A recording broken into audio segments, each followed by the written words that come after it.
Hi all, ಎಲ್ರಿಗೂ ನಮಸ್ಕಾರ. Welcome back to my channel Vino's glimpse. ನಾನು ನಿಮ್ಮೆಲ್ಲರ ಪ್ರೀತಿಯ ವನಿತ. ಇವತ್ತಿನ ಹೊಸ ವಿಡಿಯೋಗೆ ನಿಮ್ಮೆಲ್ಲರಿಗೂ ವೆಲ್ಕಮ್ ಮಾಡ್ತಾ ಇದ್ದೀನಿ.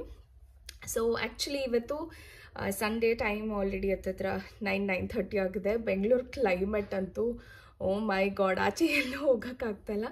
ಇನ್ಫ್ಯಾಕ್ಟ್ ಇವತ್ತು ಹಾಲು ಮೊಸರು ಕೂಡ ತೊಗೊಂಬರಕ್ಕೆ ಹೋಗೋಕ್ಕಾಗಿಲ್ಲ, ಅಷ್ಟು ಮಳೆ ಇತ್ತು.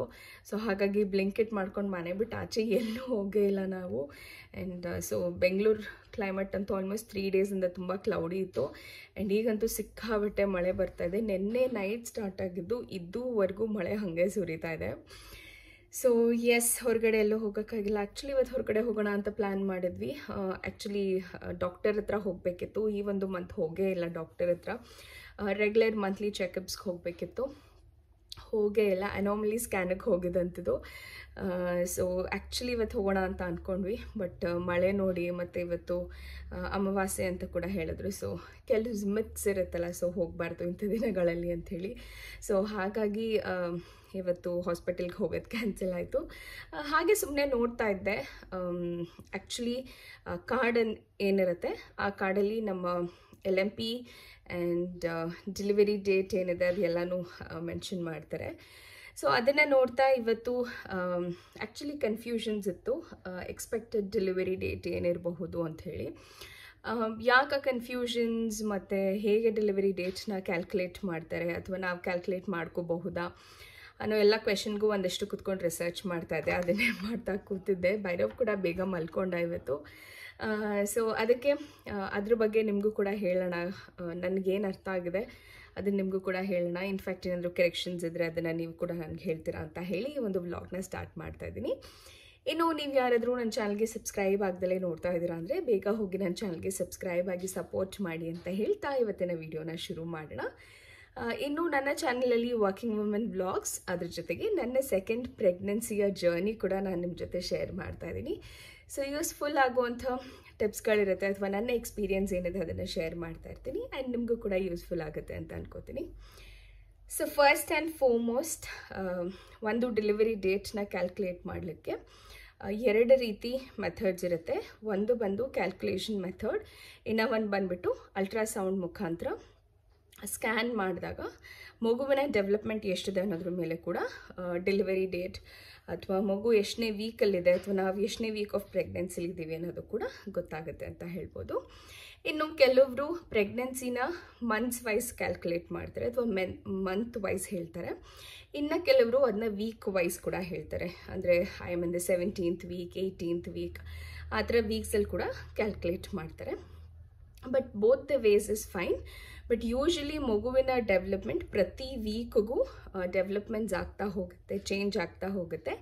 ಆ ಒಂದು ಕಾರಣಕ್ಕೆ ಯೂಶ್ವಲಿ ವೀಕ್ ವೈಸ್ನ ಕ್ಯಾಲ್ಕುಲೇಟ್ ಮಾಡ್ತಾರೆ ಯಾವುದೇ ಒಂದು ಗೈನಕಾಲಜಿಸ್ಟ್ ಹತ್ರ ಹೋದರೆ. ಬಟ್ ಆದರೆ ಒಂದು ಪ್ರೆಗ್ನೆಂಟ್ ಲೇಡಿ ಕಂಪ್ಲೀಟ್ 40 ವೀಕ್ಸ್ನ ಕಂಪ್ಲೀಟ್ ಮಾಡಾದ್ಮೇಲೆ she is ready for delivery ಅಂತ ಹೇಳ್ಬೋದು. ಸೊ ಕೆಲವರು 40 ವೀಕ್ಸ್ ಕಂಪ್ಲೀಟ್ ಆಗುತ್ತೆ, ಇನ್ನು ಕೆಲವರು 41, 42 ತನಕನೂ ಮಗುನ ಹೊಟ್ಟೆ ಒಳಗಡೆನೆ ಇಟ್ಕೊಂಡಿರ್ತಾರೆ.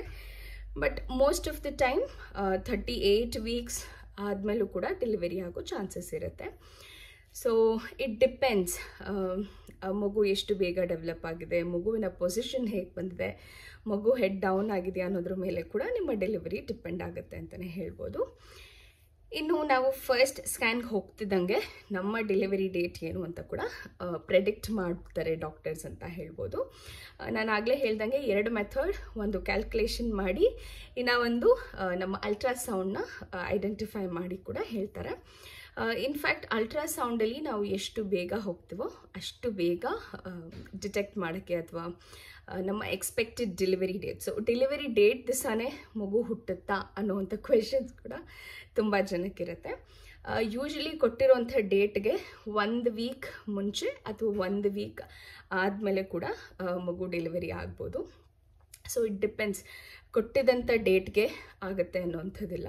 ಸೊ ಆಗುತ್ತೆ ಇನ್ ದ ಸೆನ್ಸ್, ಕೆಲವರು C-ಸೆಕ್ಷನ್ ಮಾಡ್ಕೊಳ್ಳೋ ಪ್ಲ್ಯಾನ್ಸ್ ಎಲ್ಲ ಇರ್ತಾರೆ. ಸೊ ಅಂಥವರಿಗೆ ನಾವು ಡೇಟ್ಸ್ ಯಾವತ್ತು ಬೇಕು ಅಂತ ಹೇಳಿ ಅವತ್ತು ಪ್ಲ್ಯಾನ್ ಮಾಡಿ ಕಂಪ್ಲೀಟ್ ಅದಕ್ಕೂ ಮುಂಚೆ 1 ವೀಕ್ ಸ್ಕ್ಯಾನ್ ಇರುತ್ತೆ.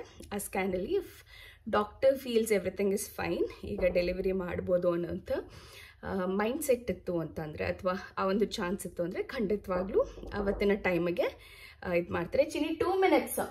ಎಸ್, ಸೊ ನಾನು ಆಗಲೇ ಹೇಳ್ದಂಗೆ if it is A C section ನಾವೇನಾದರೂ ಪ್ಲ್ಯಾನ್ ಮಾಡಿಕೊಂಡು ಇವತ್ತಿನ ದಿವಸನೇ ಮಾಡಿಸ್ಬೇಕು ಅಂತ ಹೇಳಿದ್ರೆ ಡಾಕ್ಟರ್ ಪ್ರಯೋರ್ ಆಗಿ 1 week ಮುಂಚೆನೇ ಹೋಗಿ if everything is fine, head down ಆಗಿದೆ ಅಂತಂದರೆ ಕೆಲವೊಂದು ಸತಿ ಸಿ ಸೆಕ್ಷನ್ ಮ್ಯಾಂಡೇಟ್ರಿ ಆಗಿರುತ್ತೆ, ಇನ್ನು ಕೆಲವು ಸತಿ ಡಾಕ್ಟರ್ಸ್ ನಾರ್ಮಲ್ಗೆ ಟ್ರೈ ಮಾಡ್ತಾರೆ. ಸೊ ಆದಷ್ಟು ಫಸ್ಟ್ ಸಿ ಸೆಕ್ಷನ್ ಆಯಿತು ಅಂತ ಹೇಳಿದ್ರೆ ಸೆಕೆಂಡ್ ಬೇಬಿ ಕೂಡ ಸಿ ಸೆಕ್ಷನ್ನೇ ಪ್ರಿಫರ್ ಮಾಡ್ತಾರೆ most of the doctors. But ಕೆಲವು ಡಾಕ್ಟರ್ಸ್ ಸಪೋರ್ಟ್ ಮಾಡ್ತಾರೆ, ಲೈಕ್ ನಾರ್ಮಲ್ ಡೆಲಿವರಿ ಕೂಡ ಮಾಡ್ಬೋದು ಅಂತ. ಬಟ್ ಸ್ವಲ್ಪ ಕಾಂಪ್ಲಿಕೇಶನ್ಸ್ ಇರುತ್ತೆ ಅಂತ ಕೂಡ ಹೇಳ್ತಾರೆ. ಯಾಕೆ ಅಂತ ಹೇಳಿದ್ರೆ ಫಸ್ಟ್ ಸಿ ಸೆಕ್ಷನ್ ಏನು ಮಾಡಿರ್ತಾರೆ ಆ ಒಂದು ಜಾಗದಲ್ಲಿ ರಪ್ಚರ್ ಆಗೋ ಚಾನ್ಸಸ್ ಇರುತ್ತೆ when you try for normal delivery ಅನ್ನೋ ಒಂದು ಕಾರಣಕ್ಕೆ. And maybe additional reasons ಕೂಡ ಇರ್ಬೋದು, ಲೈಕ್ ಫೈಬ್ರಾಯ್ಡ್ ಇರೋವಂಥದ್ದು. ಆ ಒಂದು ಟೈಮಲ್ಲಿ ಕೆಲವು ಡಾಕ್ಟರ್ಸ್ ಸಜೆಸ್ಟ್ ಮಾಡ್ತಾರೆ ಸೆಕೆಂಡ್ ಬೇಬಿ ಟೈಮಲ್ಲಿ ಫೈಬ್ರಾಯ್ಡ್ಸ್ ಏನಾದರೂ ಇತ್ತು ಅಂತಂದರೆ ಯೂಶ್ವಲಿ ಆಪ್ರೇಟ್ ಮಾಡಿ ಮಗುನ ಸಿ ಸೆಕ್ಷನ್ ಮಾಡಿ ತೆಗಿಬೇಕಾದಾಗ ಪ್ರಾಬಬ್ಲಿ ಈವನ್ ದ ಫೈಬ್ರಾಯ್ಡ್ ಕೂಡ ರಿಮೂವ್ ಮಾಡಬಹುದು ಅನ್ನೋ ಚಾನ್ಸಸ್ ಇರುತ್ತೆ. So that depends on patients to patients ಮತ್ತು ಡಾಕ್ಟರ್ ಐಡಿಯಾಲಜಿ ಮೇಲೆ ಕೂಡ ಡಿಪೆಂಡ್ ಆಗುತ್ತೆ ಅಂತ ಹೇಳ್ಬೋದು. So that is why few people go for C section ಅಂತ ಹೇಳ್ಬೋದು. ಸೊ ನನಗೆ ಇದು ಸೆಕೆಂಡ್ ಒನ್ ಕೂಡ ಯೂಶ್ವಲಿ ಸಿ ಸೆಕ್ಷನ್ ಅಂತ ಹೇಳಿದ್ದಾರೆ. I mean it would be C section ಅಂತ ಹೇಳಿದ್ದಾರೆ because of these complications, because first one C section ಆಗಿರೋದ್ರಿಂದ second baby would also be C section. And yes, this is one thing that I wanted to say. Delivery date ಕೊಟ್ಟಿದ್ದಂಗೆ same ಡೇಟಿಗೆ ಆಗೋದಿಲ್ಲ, ವೆರಿನ್ 1 or 2 weeks difference ಆಗೇ ಆಗುತ್ತೆ.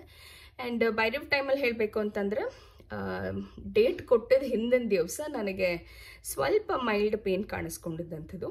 So ಅದ್ರಲ್ಲಿ ನೋಡಿದ್ರೆ it was like almost accurate ಅಂತಲೇ ಹೇಳ್ಬೋದು. ಕೊಟ್ಟಿದ್ದ ಡೆಲಿವರಿ ಡೇಟ್ಗೆ ಬೈರವ್ದು ಡೆಲಿವರಿ ಆಯಿತು ಅಂತ ಹೇಳ್ಬೋದು. So it was on 25th that they gave and 25th delivery ಆಯಿತು. ಬಿಕಾಸ್ 24th ಆಫ್ಟರ್ನೂನಾಗಿ ನನಗೆ ಒಂದು ಸ್ವಲ್ಪ ಮೈಲ್ಡ್ ಪೇನ್ ಅಂತ ಅನ್ನಿಸ್ತು. ಫಸ್ಟ್ ಒನ್ ಎಲ್ಲ ತುಂಬ ಭಯ ಆಯಿತು. ತೀರಾ ಇಂಟೆನ್ಸ್ ಇರಲಿಲ್ಲ ಪೇನ್, ಬಟ್ ಸ್ವಲ್ಪ ಪೀರಿಯಡ್ಸ್ ಪೇನ್ ಏನಿರುತ್ತೆ ಆ ರೀತಿ ಇತ್ತು. So then we rushed the hospital and the next day whole night ನಾನು ಪೇನ್ ತಿಂದು next day morning C section ಮಾಡಿಸಿದಂಥದ್ದು. ಸೊ ಕೀಪಿಂಗ್ ದಟ್ ಅಪಾರ್ಟ್, ನಮ್ಮ ಡೆಲಿವರಿ ಡೇಟ್ನ ಹೇಗೆ ಕ್ಯಾಲ್ಕುಲೇಟ್ ಮಾಡ್ತಾರೆ ಅಥವಾ ನಾವೇ ಹೇಗೆ ಕ್ಯಾಲ್ಕುಲೇಟ್ ಮಾಡ್ಕೋಬೋದು ಅನ್ನೋದ್ರ ಬಗ್ಗೆ ಹೇಳ್ತೀನಿ. So the first thing is ನಮ್ಮ first day of last periods ಆಗಿದಂಥ ಡೇಟ್ನ ನೆನ್ಪಿಟ್ಕೋಬೇಕಾಗತ್ತೆ. ಇನ್ನು ಇದರಲ್ಲಿ ಕೂಡ 2 ಥರ ಸಿಚುವೇಶನ್ಸ್ ಬರುತ್ತೆ. ಕೆಲವ್ರಿಗೆ ರೆಗ್ಯುಲರ್ ಪೀರಿಯಡ್ಸ್ ಇರುತ್ತೆ, ಇನ್ನು ಕೆಲವ್ರಿಗೆ ಇರ್ರೆಗ್ಯುಲರ್ ಪೀರಿಯಡ್ಸ್ ಇರುತ್ತೆ. ಸೊ ಆ ಒಂದು ಟೈಮಲ್ಲಿ ಇರ್ರೆಗ್ಯುಲರ್ ಪೀರಿಯಡ್ಸ್ ಇದ್ದರೆ ಪೀರಿಯಡ್ಸ್ ಆಗೋ ಡ್ಯೂರೇಷನ್ಸ್ ಕೂಡ ಕಮ್ಮಿ ಇರುತ್ತೆ. ಕೆಲವ್ರಿಗೆ 3 days ಆಗುತ್ತೆ, ಕೆಲವ್ರಿಗೆ 2 days, ಕೆಲವ್ರಿಗೆ 5 days ಆಫ್ ಕಂಪ್ಲೀಟ್ ಫ್ಲೋ ಇರುತ್ತೆ. So that depends body to body ಅಂತ ಹೇಳ್ಬೋದು. So if it is 3 to 5 days, 3 days with heavy, 2 days with mild periods ಇತ್ತು ಅಂತಂದರೆ what they usually do, for example ನಮ್ಮ say April 1st was first day of your last periods date ಅಂತ ಹೇಳಿದ್ರೆ, so ಅದರದ್ದು -3 ಮಾಡ್ತಾರೆ. ಅಂದರೆ April -3 is beat your March, Feb and Jan. So John plus 7 daysನ ಹಾಕ್ತಾರೆ. So that means April -3 plus 7 days is going to be your expected delivery date. ಅಂದರೆ ಮುಂದಿನ ವರ್ಷದ Jan 7th ನಿಮ್ಮ ಎಕ್ಸ್ಪೆಕ್ಟೆಡ್ ಡೆಲಿವರಿ ಡೇಟ್ ಇರುತ್ತೆ ಅಂತಲೇ ಹೇಳ್ಬೋದು. ಸೊ ಈ ಒಂದು ಡೇಟ್ ಅಥವಾ ಈ ಒಂದು ಕ್ಯಾಲ್ಕುಲೇಷನ್ಸ್ ಯೂಶ್ವಲಿ ರೆಗ್ಯುಲರ್ ಪೀರಿಯಡ್ಸ್ ಇರೋವಂಥವ್ರಿಗೆ and your period cycle is between 28 to 30 days ಇರೋವಂಥವ್ರಿಗೆ ಈ ಒಂದು ಕ್ಯಾಲ್ಕುಲೇಷನ್ಸ್ನ ಹೇಳ್ತಾರೆ. ಇನ್ನು ಇರ್ರೆಗ್ಯುಲರ್ ಪೀರಿಯಡ್ಸ್ ಇರೋವಂಥವ್ರಿಗೆ ಇಟ್ಸ್ ಯೂಶ್ವಲಿ 226 days ಪ್ಲಸ್ ನಿಮ್ಮ ಫಸ್ಟ್ ವೀಕ್ ಆಫ್ LMP ಏನಿದೆ ಅದನ್ನು ಕನ್ಸಿಡರ್ ಮಾಡ್ತಾರೆ ಅಂತಲೇ ಹೇಳ್ಬೋದು. ಇನ್ನು best and accurate way of identify ಅಂದರೆ ನಿಮ್ಮ ಅಲ್ಟ್ರಾಸೌಂಡ್. ಸೊ ಅಲ್ಟ್ರಾಸೌಂಡಲ್ಲಿ ಮಗು ಡೆವಲಪ್ಮೆಂಟ್ ಮೇಲೆ ನೀವು ಎಷ್ಟನೇ ವೀಕಲ್ಲಿದ್ದೀರಾ ಅನ್ನೋದು ಕೂಡ ಐಡೆಂಟಿಫೈ ಆಗುತ್ತೆ ಅಂತಲೇ ಹೇಳ್ಬೋದು. So these are couple of things which can help people understand ಯಾವಾಗ ನಮ್ಮ ಡೆಲಿವರಿ ಡೇಟ್ ಅನ್ನೋವಂಥದ್ದು. ಇನ್ನೂ ಆಲ್ಮೋಸ್ಟ್ 8-9th ಮಂತ್ ತನಕನೂ ಆರಾಮ್ ಅನ್ನಿಸ್ತಾ ಇರುತ್ತೆ, ಯಾವುದೇ ರೀತಿ ಕನ್ಫ್ಯೂಷನ್ಸ್ ಇರೋದಿಲ್ಲ. ಬಟ್ ಯಾವಾಗ ಡೆಲಿವರಿ ಮಂತ್ ಅನ್ನೋದು ಶುರು ಆಗುತ್ತೋ ಆವಾಗ ಸ್ವಲ್ಪ ಭಯ, ಯಾವ ಟೈಮಲ್ಲಿ ಹೇಗೆ ಅಂತ ಹೇಳಲಿಕ್ಕಾಗೋದಿಲ್ಲ. ಸೊ ಆ ಒಂದು ಟೈಮಲ್ಲಿ we should be ever ready ಅಂತ ಹೇಳ್ಬೋದು. ಒನ್ಸ್ ನೀವು 32 ವೀಕ್ಸ್ 34 ವೀಕ್ಸ್ ಕಂಪ್ಲೀಟ್ ಆಗಿದೆ ಅಂತ ಅಂದಾಗ I think it is always preferred. Any time pain ಬರಬಹುದು, any time it might happen. ಏನು ವಾಟ್ ಹ್ಯಾಪನ್ಸ್ ಅಂತ ಹೇಳಿದ್ರೆ, ಲಾಸ್ಟ್ ಮಂತಲ್ಲಿದ್ದೀವಿ ಅಥವಾ 8th ಮಂತಲ್ಲಿದ್ದೀವಿ ಅಂದಾಗ ನಮ್ಮ ಚೆಕಪ್ಸ್ ಬಂದುಬಿಟ್ಟು ಎವ್ರಿ ವೀಕ್ ಇರುತ್ತೆ. ಸೊ ಯೂಶ್ವಲಿ 8th ಮಂತ್ ತನಕ it is only every month ವೈಸ್ನ ಡಾಕ್ಟರ್ ವಿಸಿಟ್ ಮಾಡಬೇಕು ನಾವು. ಆವಾಗ ರೆಗ್ಯುಲರ್ ಚೆಕಪ್ಸ್ ಇರುತ್ತೆ, ಬ್ಲಡ್ ಟೆಸ್ಟ್ ಇರ್ಬೋದು, ಅಥವಾ normal if everything is fine, ಎಲ್ಲ ನಾರ್ಮಲ್ ಇತ್ತು ಅಂತಂದರೆ then when it is in the 8th month every week ಒಂದ್ಸತಿ ವಿಸಿಟ್ ಮಾಡಬೇಕಾಗತ್ತೆ. ಬಿಕಾಸ್ ಆವಾಗ ಡೆವಲಪ್ಮೆಂಟ್ ಇನ್ನೂ ಜಾಸ್ತಿಯಾಗಿ ಆಗ್ತಾ ಇರುತ್ತೆ. ಸೊ ಆ ಒಂದು ಟೈಮ್ ತುಂಬ ಕ್ರೂಷಿಯಲ್ ಅಂತ ಹೇಳ್ಬೋದು. ಸೊ ಈ ಒಂದು ರೀತಿ ನಮ್ಮ ಡೆಲಿವರಿ ಡೇಟ್ನ ಫೈಂಡ್ ಔಟ್ ಮಾಡ್ತೀವಿ. So it's ideally 40 weeks complete ಮಾಡಿದಾಗ that is also can be 280 days. So 280 ಡೇಸ್ನ ಆ್ಯಡ್ ಮಾಡಿದ್ರು ಕೂಡ, ಅಂದರೆ ನಿಮ್ಮ first day of last periods ಜೊತೆಗೆ 280 ಡೇಸ್ನ ಆ್ಯಡ್ ಮಾಡಿದ್ರೆ you will be getting your expected delivery date. So ಇದನ್ನೆಲ್ಲ ಕುತ್ಕೊಂಡು ನಾನು ಕ್ಯಾಲ್ಕುಲೇಟ್ ಮಾಡೋಕ್ಕಾಗಲಿಲ್ಲ ಅಂದರೂ ಕೂಡ ನಿಮಗೆ ಆನ್ಲೈನಲ್ಲಿ ಎಷ್ಟೊಂದು ಕ್ಯಾಲ್ಕುಲೇಟರ್ಸ್ ಬರುತ್ತೆ. ಆ್ಯಂಡ್ ನಿಮ್ಮ ಕನ್ಸೆಪ್ಷನ್ ಡೇಟ್ ನಿಮಗೆ ಚೆನ್ನಾಗಿ ಗೊತ್ತಿತ್ತು ಅಂತಂದರೆ, ಸೇ ಫಾರ್ ಎಕ್ಸಾಂಪಲ್ ನಿಮಗೆ ಪೀರಿಯಡ್ಸ್ ಡೇಟ್ ಗೊತ್ತಿರೋದಿಲ್ಲ ಅಥವಾ ಇರ್ರೆಗ್ಯುಲರ್ ಪೀರಿಯಡ್ಸ್ ಇದೆ ಅಂತಂದರೆ, if you are tracking on your conception date, ಆ ಕನ್ಸೆಪ್ಷನ್ ಡೇಟ್ ಇಂದ ಕೂಡ ನೀವು ನಿಮ್ಮ ಎಕ್ಸ್ಪೆಕ್ಟೆಡ್ ಡೆಲಿವರಿ ಡೇಟ್ನ ಐಡೆಂಟಿಫೈ ಮಾಡ್ಕೋಬೋದು. ಸೊ ಎಸ್, ಎಷ್ಟೊಂದು ಕ್ಯಾಲೆಂಡರ್ ಸಿಗುತ್ತೆ ನಿಮಗೆ ಅಥವಾ ಕ್ಯಾಲ್ಕುಲೇಟರ್ ಸಿಗುತ್ತೆ ಆನ್ಲೈನಲ್ಲಿ. ಅದರಲ್ಲಿ ನೀವು ನಿಮ್ಮ ಲಾಸ್ಟ್ ಪೀರಿಯಡ್ಸ್ ಡೇಟ್ ಹಾಕಿದ್ರೆ ನೀವು ಎಷ್ಟನೇ ವೀಕಲ್ಲಿದ್ದೀರಾ, ನಿಮ್ಮ ಡೆಲಿವರಿ ಡೇಟ್ ಏನು ಅನ್ನೋದು ಕಂಪ್ಲೀಟ್ ಡೀಟೇಲ್ಸ್ ನಿಮಗೆ ಸಿಗುತ್ತೆ ಅಂತ ಹೇಳ್ಬೋದು. ಇನ್ನು ಅದು ಎಕ್ಸಾಕ್ಟ್ ಡೇಟ್ ಅಂತ ಹೇಳೋಕ್ಕಾಗಲ್ಲ, ಅವತ್ತಿನ ದಿವಸನೇ ಮಗು ಹುಟ್ಟುತ್ತೆ ಅಂತ ಕೂಡ. So it also depends on couple of various factors ಅಂತ ಹೇಳ್ಬೋದು. ಡಾಕ್ಟರ್ ಹತ್ರ ಹೋಗಿ ಮಗು ಪೊಸಿಷನ್ಗೆ ಬಂದಿದೆಯಾ ಅಥವಾ still more development is needed ಅಂತ ಅಂದರೆ that will be taken care ಅಂತಲೇ ಹೇಳ್ಬೋದು. ಸೊ ಎಸ್, ಇದಾಗಿತ್ತು ಒಂದು ಸಿಂಪಲ್ ಆದಂಥ information and thought about what our expected delivery date will be ಅಂತ.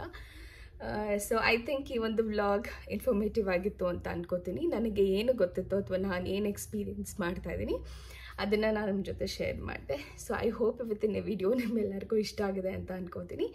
ಇಷ್ಟ ಆಗಿದೆ ಡೆಫಿನೆಟ್ಲಿ ಲೈಕ್ ಮಾಡಿ, ಶೇರ್ ಮಾಡಿ, ಹಾಗೂ ನನ್ನ ಚಾನಲ್ಗೆ ಸಬ್ಸ್ಕ್ರೈಬ್ ಆಗಿ ಸಪೋರ್ಟ್ ಮಾಡಿ ಅಂತ ಹೇಳ್ತಾ ಮತ್ತೆ ಸಿಗ್ತೀನಿ ಮುಂದಿನ ವಿಡಿಯೋದಲ್ಲಿ. ಅಲ್ಲಿವರೆಗೂ ನಮಸ್ಕಾರ, take care, love you all and bye.